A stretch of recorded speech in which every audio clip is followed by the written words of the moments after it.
अस्सलाम वालेकुम नाज़रीन, जमशेद आसमी इन्फॉर्मेटिव चैनल के साथ मैं हूं जुनैद जमशेद। एक बार फिर आप लोगों की खिदमत में हाज़िर हूं।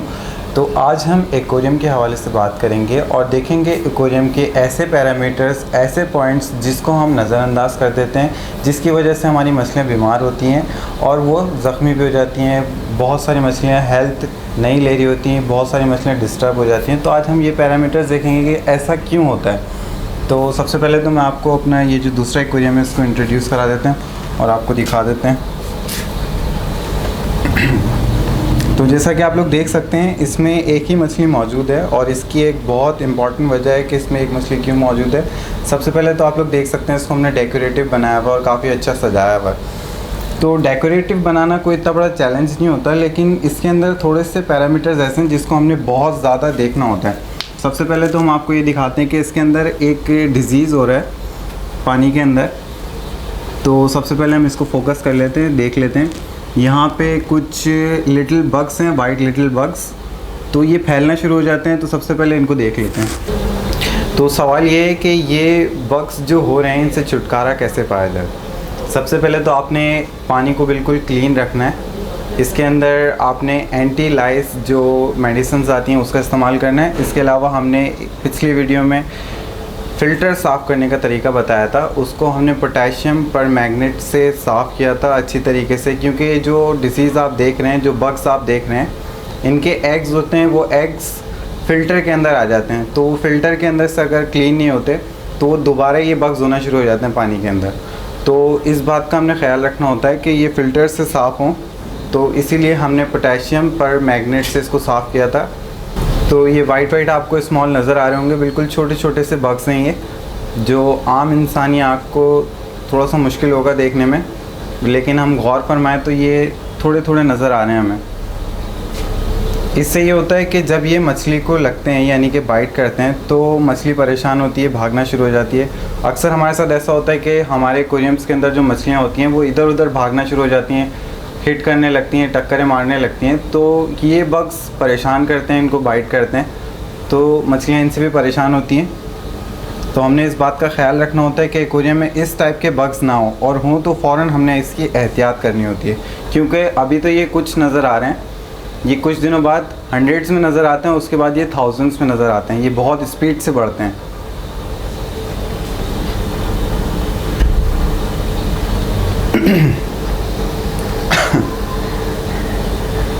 तो इस बड़े एक्वेरियम के अंदर हमने 4 फ्लावर हॉर्न के बेबीज़ डाले थे। वो गालिबन इन बग्स की नज़र हो गए, हमें भी नहीं पता था ये बग्स इस एक्वेरियम में मौजूद हैं। जब हमने वो फ्लावर हॉर्न्स के बेबीज़ इसके अंदर छोड़े तो वो इधर उधर भागने लगे, परेशान होने लगे, और कुछ दिनों के बाद वो मर गए, कैजुअलिटी का शिकार हो गए। तो हमने इसको नोटिस किया कि क्यों मर रहे हैं ये, तो हमने इसमें देखा कि लिटिल बग्स यहाँ पे नज़र आने लगे। उसके अलावा हमने इस फ़िश की मोशन को भी देखा कि ये बहुत परेशान नज़र आ रही थी, कभी उधर टकरा रही थी, कभी इधर हिट कर रही थी। तो मछलियाँ बहुत परेशान होती हैं इन बग से भी। तो ये जो ग्रेवल्स में गंद रुक जाता है या फीड रुक जाती है, जो भी हम फिशेस को फीड डालते हैं वो रुक जाती है, तो ये बग्स होना शुरू हो जाते हैं। तो इन बग्स का ख्याल रखना पड़ता है कि अगर आप डेकोरेटिव एक्वेरियम रखते हैं तो इसमें हमने इस बात का ख्याल रखना होता है कि जितना भी हम फीड दे रहे हैं मछली को उसकी रिक्वायरमेंट के लिहाज से दें। अगर हम ओवर फीड डालेंगे एक्वेरियम के अंदर या ओवर दाना वगैरह जो भी हम यूज़ करते हैं, हाई ग्रेड्स डालते हैं, हाई ग्रेड्स तो वैसे भी हम लोग जानते हैं उसके अंदर प्रोटीन वगैरह मिलाने के लिए ये लोग बहुत सारी ऐसी चीज़ें मिलाते हैं जो कि एक्वेरियम में अगर रुक जाए तो वो सड़ना शुरू हो जाती है। और अगर हम देखें तो ये एक पानी हमने बिल्कुल नेचर से अलग कर लिया है। ये एक ग्लास के अंदर है और इसको बिल्कुल हमने नेचर से अलग कर लिया है। इसको हमने आर्टिफिशियल एनवायरनमेंट में रखा हुआ है, तो इसकी रिक्वायरमेंट हमें पूरी करनी होती है, क्योंकि इसको ज़मीन से कोई भी कांटेक्ट नहीं मिल रहा। अगर ये ज़मीन में होता पानी तो ये बग्स नहीं होते, क्योंकि ज़मीन के अंदर मट्टी होती है, मट्टी से जितने भी ये वेस्टेज वगैरह रुकते हैं तो वो कंपोस्ट वगैरह बन के ज़मीन उसको ख़त्म करती है। लेकिन हमने इसको पानी को बिल्कुल ही अलग कर लिया है, नेचुरल से बिल्कुल हटा लिया है। अब ये आर्टिफिशियल एनवायरनमेंट में रखा हुआ है, तो इसकी रिक्वायरमेंट हमें पूरी करनी होती है। तो सबसे पहली चीज़ तो ये है कि हम जब भी एक्वेरियम में फीड डालें या कोई भी दाना डालें तो हमने इस बात का ख्याल रखना है कि हमारी फ़िशेस कितनी हैं और उनकी फ़ीड की रिक्वायरमेंट कितनी है। हमने ओवरडोज कभी भी नहीं डालना। इसके अलावा इसके अंदर एक पैरामीटर ये है कि जब हम पानी को बिल्कुल नेचुरल इन्वायरमेंट से अलग कर लेते हैं तो उसमें से ऑक्सीजन की जो मिकदार होती है वो कम होना शुरू हो जाती है। इसीलिए हम लोग इसके अंदर एयर पम्प वगैरह का इस्तेमाल करते हैं, क्योंकि फ़िशेस की ऑक्सीजन की रिक्वायरमेंट ज़्यादा होती है। जो वाटर का ऑक्सीजन की लिमिट होती है या क्वांटिटी होती है वो कम होना शुरू हो जाती है इन्वायरमेंट से हटने के बाद वाटर। तो इसकी इन्वायरमेंट को पूरा करने के लिए पानी के अंदर ऑक्सीजन, भरपूर ऑक्सीजन करने के लिए हम एयर फिल्टर्स का या एयर पंप्स का इस्तेमाल करते हैं। अगर हम इसको भी इस्तेमाल नहीं करेंगे तो मछलियाँ डिस्टर्ब हो जाती हैं, मर जाती हैं। तो हार्ड नेचर की जो फिशेस होती हैं उनके अंदर एक क्वालिटी ये होती है कि अगर उनके वाटर में ऑक्सीजन की रिक्वायरमेंट कम हो गई है तो वो टॉप पे आके ऑक्सीजन लेके वापसी अंदर आ जाती हैं। तो ये क्वालिटी हर मछली में नहीं होती।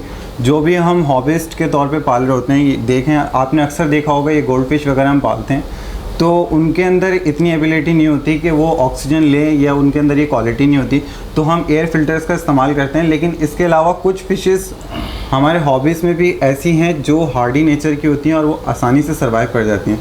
लेकिन फिर भी अगर आप ये एयर फिल्टर लगाएंगे तो उनकी ऑक्सीजन की रिक्वायरमेंट वाटर से ही पूरी होगी, तो वो टॉप पे नहीं आएंगे। और इस फ़िल्टर की दूसरी खुसूसियात ये भी है कि ये पानी को भी फ़िल्टर करता रहता है। इसके अंदर जो भी गंद वगैरह होती है या फीड वगैरह जो भी नीचे बैठ जाती है वो इसको फ़िल्टर आउट करता रहता है।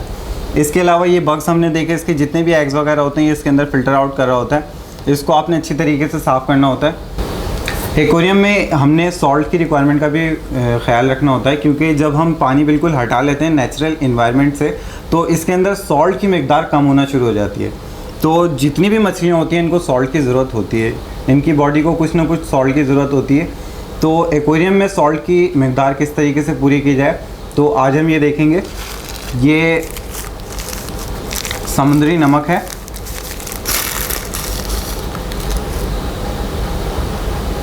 और ये 6 फीट का एक्वेरियम है। तो इसके अंदर हम ये 250 ग्राम्स डाल रहे हैं।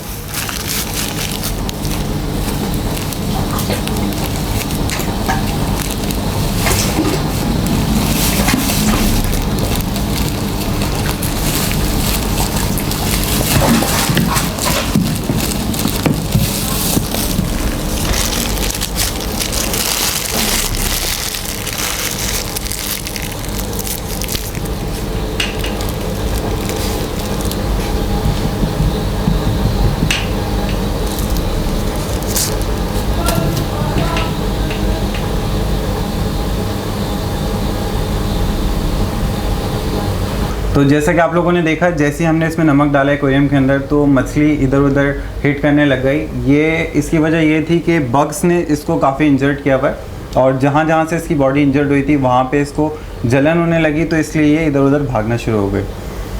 तो ये जो सॉल्ट है, सॉल्ट को हमने पानी में डालना होता है, क्योंकि हर महीने ये तकरीबन पूरा सॉल्ट को फ़िल्टर आउट कर देता है। क्योंकि हम फ़िल्टर लगाते हैं, ये पूरा पानी फ़िल्टर करता है और फ़िल्टर आउट ये सॉल्ट भी कर देता है। तो इसीलिए एक्वेरियम में सॉल्ट की ज़रूरत होती है। ये बड़ा एक्वेरियम था, हमने इसमें ज़्यादा नमक डाला है। छोटे एक्वेरियम में सॉल्ट की मिकदार कम होगी, लेकिन सॉल्ट ज़रूर डालना है हमने। अब आप लोग देख सकते हैं कि फ़िश की कंडीशन देख सकते हैं, ये बिल्कुल नॉर्मल हो गई है।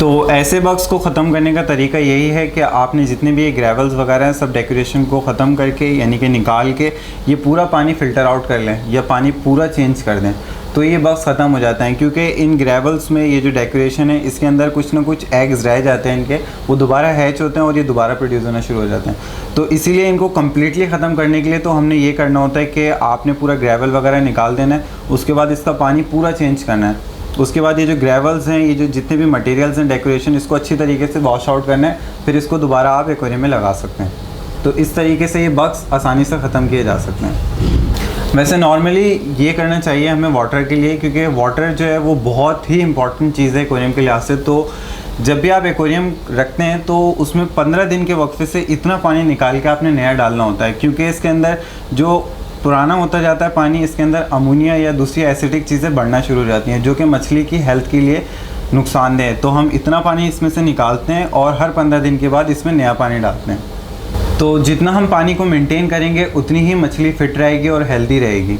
क्योंकि पानी ही होता है जिसमें यहाँ पे सब चीज़ें होती हैं। तो पानी एक बहुत इंपॉर्टेंट चीज़ है एक्वेरियम की, जिसको हम नज़रअंदाज कर देते हैं और हमारी मछलियाँ बीमार होती हैं या डिज़ीज़ का शिकार हो जाती हैं। तो इस तरह की एक्वेरियम की कंडीशन में हम इस वक्त तक मछली नहीं छोड़ सकते, कोई भी नई मछली नहीं छोड़ सकते जब तक ये बैक्टीरिया जो हैं, ये वाइट लिटिल बग्स जो हैं, टाइनी बग्स, ये ख़त्म ना हो जाए कम्प्लीटली। जब तक ये कम्प्लीटली ख़त्म नहीं होंगे, जब तक इसमें हम कोई भी नई मछली नहीं छोड़ेंगे। इसी एक्वेरियम में हमने दूसरी टिन फॉइल बार भी डाली थी, वो काफ़ी बड़ी बड़ी हो गई थी।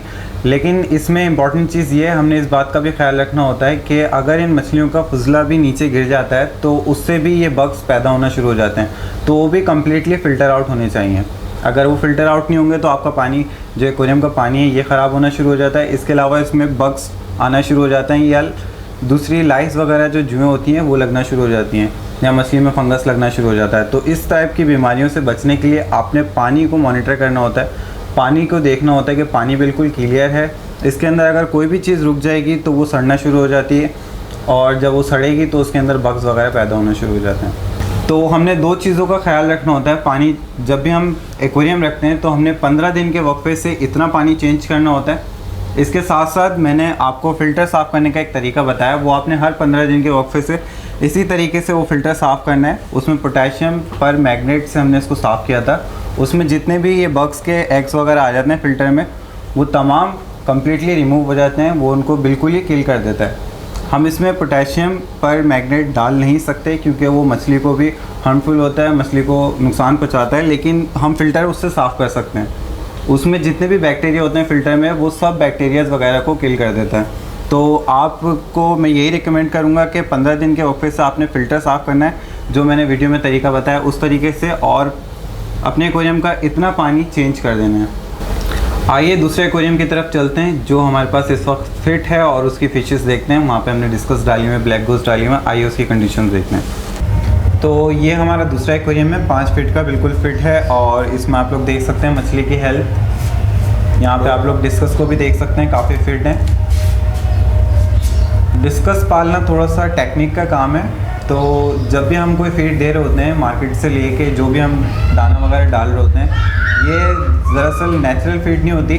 नेचुरल तो होती है लेकिन थोड़ा सा कंपोस्ट बनाया हुआ होता है उन्होंने। तो ये फीड खाते खाते मछलियों को जैसे कि पेट वगैरह ख़राब हो जाता है या कब्ज़ की शिकायत हो जाती है, तो ये फीड लेना बिल्कुल बंद कर देती हैं और श्रिंक होना शुरू हो जाती हैं, इनका साइज़ कम होना शुरू हो जाता है। तो इसी वजह से हमने यहाँ पे आप लोग देख सकते हैं, ये स्मॉल लोकल ब्रीड की फ़िश है, यहाँ पे आसानी से मिल जाती है। तो ये जो डिस्कस होती है ये इसके स्मॉल बेबीज़ भी खाती हैं। तो जब इनको नेचुरल फीड मिलती है तो ये बहुत फिट हो जाती हैं, और इनकी बॉडी आप देख सकते हैं काफ़ी एक्टिव नज़र आ रही है। इस तरीके से मार्केट में जो श्रिम होते हैं यानी कि झींगे, उसके एग्स भी आते हैं, उसका एक पूरा बॉटल आती है, डब्बा आता है, उसको आप किसी भी दूसरे एक्वेरियम में रख के हैच करा सकते हैं। उसके जो स्मॉल बेबीज़ होते हैं वो भी डिस्कस खाती हैं, तो ये मार्केट में भी मिलती है फीड। इसके अलावा ये लोकल ब्रीड की फ़िश है, ये भी खा लेती हैं डिस्कस आसानी से। तो जब नेचुरल फीड मछली को मिलती है तो उसकी एक्टिवनेस बिल्कुल डिफरेंट होती है, क्योंकि हम जो कंपोस्ट बनी हुई फीड दे रहे होते हैं उससे कुछ ना कुछ मछली को शिकायत होती है, और एक ही फीड खाते खाते मछली भी थक जाती है। तो हम थोड़ा सा डिफरेंट करना चाहिए, इसलिए हम ब्लड बार्म और ये कंपोस्ट फीड दे रहे हैं हाई ग्रेड। इसके साथ साथ हमने ये स्मॉल बेबीज़ डाल दिए मछली के, ताकि डिस्कस को और बेहतर फीड मिल सके और ये एक्टिव रहें। और आप लोग देख सकते हैं माशाल्लाह ये काफ़ी एक्टिव नज़र आ रही हैं। तो नेचुरल फीड के फ़वाइद ये भी हैं कि ये हेल्दी हो जाती हैं, इनमें फ़िटनेस आती है, और ये जल्दी बड़ी होती हैं, क्योंकि जो नेचुरल फीड होती है वो इनको खुद पकड़ के खानी होती है, उससे फ़िशेस के अंदर एक्टिवनेस आती है। जब आपकी फ़िश एक्टिव होगी तो उसकी हेल्थ ऑटोमेटिकली बहुत अच्छी हो जाती है। जब ये डिस्कस हम लेकर आए थे तो काफ़ी स्मॉल थी, अब इनके साइज़ में काफ़ी डिफरेंस आ गया है, और आप लोग देख सकते हैं काफ़ी एक्टिव हैं, ये घूम रही हैं। जब हम लेके आए थे तो ये इतनी एक्टिव नहीं थी, क्योंकि इस एक्वेरियम का टेम्परेचर भी हमने मेंटेन किया हुआ है। डिस्कस थोड़ी सेंसिटिव मछली होती है, तो इसके टेम्परेचर बहुत ज़्यादा हमने मेंटेन करना होता है। इसके अलावा अगर आप देखें तो ये स्मॉल जो फिशेस हैं लोकल ब्रीड की, उसके बेबीज़ खा रही हैं बेबी।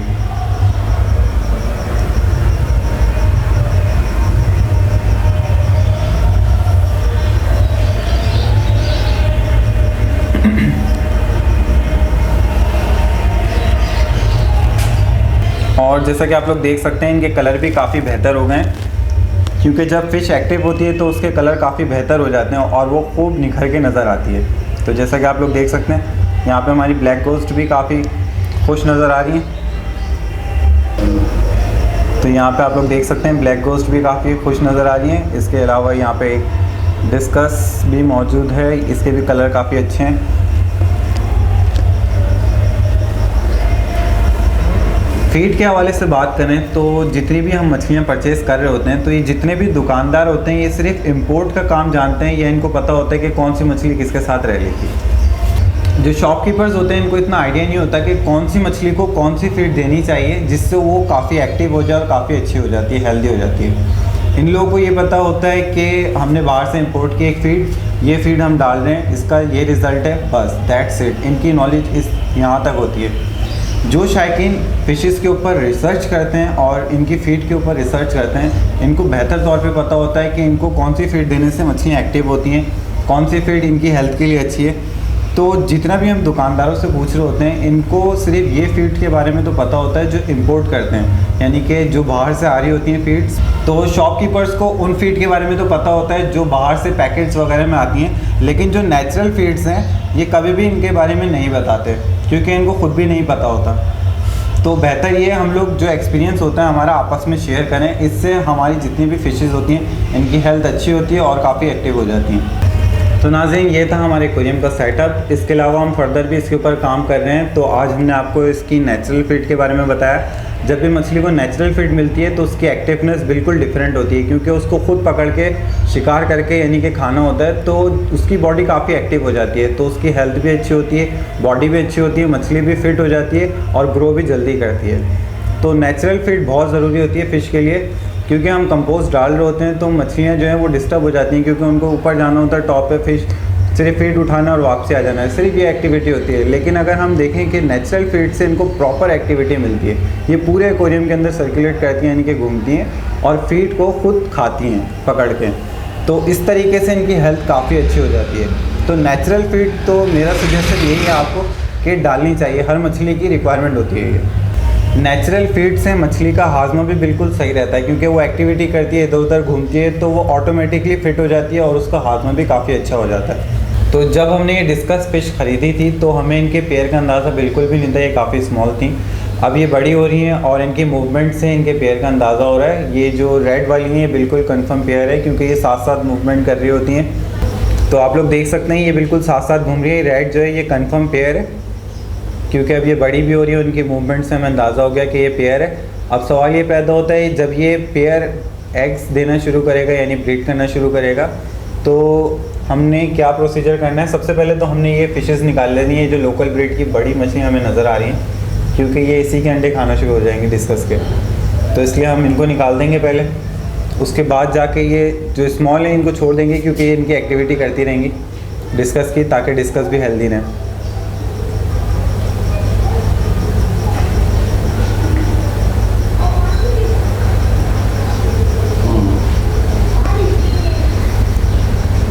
तो नाज़रीन अब बात कर लेते हैं कमेंट्स की। थोड़े से कमेंट्स ऐसे भी हमें मौसूल हुए हैं, जैसे कि एक साहब हैं उन्होंने टैप वाटर के लिहाज से बोला है कि आपने फ़िल्टर टैप वाटर में साफ़ नहीं करना। तो एक्वेरियम में तो ऑलरेडी बैक्टीरियाज़ वगैरह प्रोड्यूस हो रहे होते हैं यानी कि पैदा हो रहे होते हैं, तो इसके वाटर से अगर हम फ़िल्टर साफ़ करेंगे तो कोई भी फ़ायदा नहीं है क्योंकि हम लोग खुद भी जानते हैं ये हमने बिल्कुल आर्टिफिशियल इन्वायरमेंट है, नेचुरल इन्वायरमेंट नहीं है। नेचुरल इन्वायरमेंट के जो भी बैक्टीरिया होते हैं उसमें से हम फिर भी मछलियों को फ़ायदा होता है, जैसे कि लार्वा वगैरह होते हैं या कोई जो ग्रो कर रहे होते हैं इस टाइप के झींगे या कोई लार्वा है, इस टाइप के बैक्टीरियाज तो फिर भी मछली के लिए फ़ायदेमंद होते हैं। लेकिन क्योंकि फ़िल्टर की जहाँ तक बात आती है तो फ़िल्टर के अंदर हमने देखा था ये मिली बग्स हो रहे थे, जो भी वाइट बग्स हो रहे थे लिटिल, इसके जितने भी एग्स होते हैं फ़िल्टर के अंदर आ जाते हैं। तो इनको साफ़ करने के लिए हमने बिल्कुल जो न्यू वाटर होता है टैप वाटर उससे हमने साफ़ किया था। टैप वाटर की एक कंडीशन ये होती है कि एंटी क्लोरीन डालते हैं जब भी पानी आता है क्योंकि उसके अंदर क्लोरीन मिल के आ रहा होता है, तो क्लोरीन मछलियों के लिए नुकसानदेह होता है।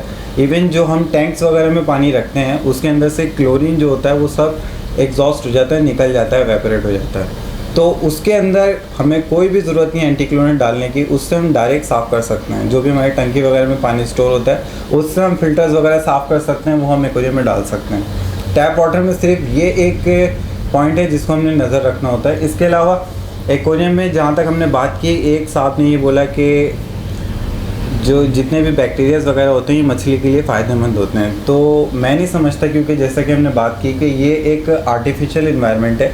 आर्टिफिशियल इन्वायरमेंट में जितने भी बैक्टीरिया प्रोड्यूस होंगे, पैदा होंगे, वो मछली के लिए नुकसानदेही होते हैं।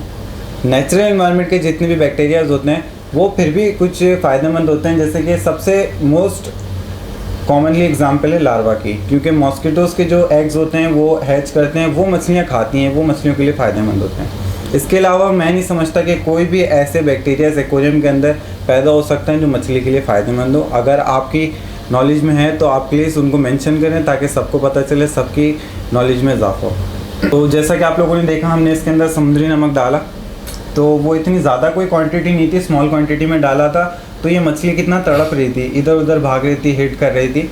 तो अब आपने देखा ये 15-20 मिनट के बाद ये रिलैक्स नज़र आ रही है। तो ये मछली बिल्कुल रिलैक्स नज़र आ रही है। इसकी कंडीशन आप लोग देख सकते हैं, क्योंकि इसको जो मिली बग्स थे इसके अंदर वाइट मिली बग्स हुए हुए थे, उन्होंने इसको बाइट किया था, जगह जगह बॉडीज़ के ऊपर इसके वुंड्स हैं। उसके अंदर जैसे ही नमक लगा तो इसको मिर्चें लगने लगी थी, इसीलिए ये इधर उधर टक्करें मार रही थी, यानी कि हिट कर रही थी। तो अब ये रिलैक्स नज़र आ रही है। तो नमक डालने के बाद हम आपको पानी की कंडीशन दिखाते हैं। ये बग्स वगैरह जितने होते हैं ये भी परेशान हो जाते हैं आयन की कंडीशन देखने। तो आप लोग देख सकते हैं ये बग्स भी परेशान हो रहे हैं और इनके अंदर वो एक्टिविटी नहीं नज़र आ रही जो पहले नज़र आ रही थी। नमक डालने के बाद ये सब बग्स भी डिस्टर्ब हो गए और कुछ तो इनमें कैजुअलिटी का शिकार भी हो जाते हैं। तो जो ये सॉल्ट डाला है हमने, इससे बग्स के अंदर भी आप देख सकते हैं हलचल नज़र आ रही है और ये भी परेशान है।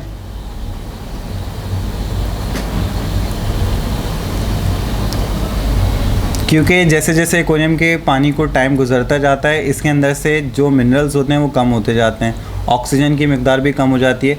तो इसी वजह से ये बग्स वगैरह प्रोड्यूस होना शुरू हो जाते हैं, यानी कि पैदा होना शुरू हो जाते हैं। तो अब आप लोग देख सकते हैं जैसे हम ये रिक्वायरमेंट को पूरा करने की कोशिश करते हैं तो ये बग्स वगैरह सब डिस्टर्ब हो जाते हैं और काफ़ी केसेस में तो ये ख़त्म भी हो जाते हैं। जब ये पानी बिल्कुल एक्यूरेट हो जाएगा, यानी कि इसकी क्लियरेंस हम देख लेंगे, इसकी रिक्वायरमेंट हम पूरी कर देंगे, तो ये बग्स वगैरह सब ख़त्म हो जाएंगे। इसके अंदर से जितने भी डिसीज़ आते हैं सब ख़त्म हो जाते हैं। उम्मीद करता हूँ नाज़रीन आज का प्रोग्राम आपको पसंद आया होगा और एक्वेरियम के ऊपर हम आगे भी तहकीकात कर रहे हैं और इसके ऊपर काम जारी है, तो आपके साथ हम शेयर करते रहेंगे अपने एक्सपीरियंस को। इसके साथ साथ मुझे और मेरी टीम को इजाज़त दीजिए। नेक्स्ट वीडियो के साथ इंशाल्लाह फिर हाज़िर होऊंगा। जब तक के लिए अल्लाह हाफ़िज़।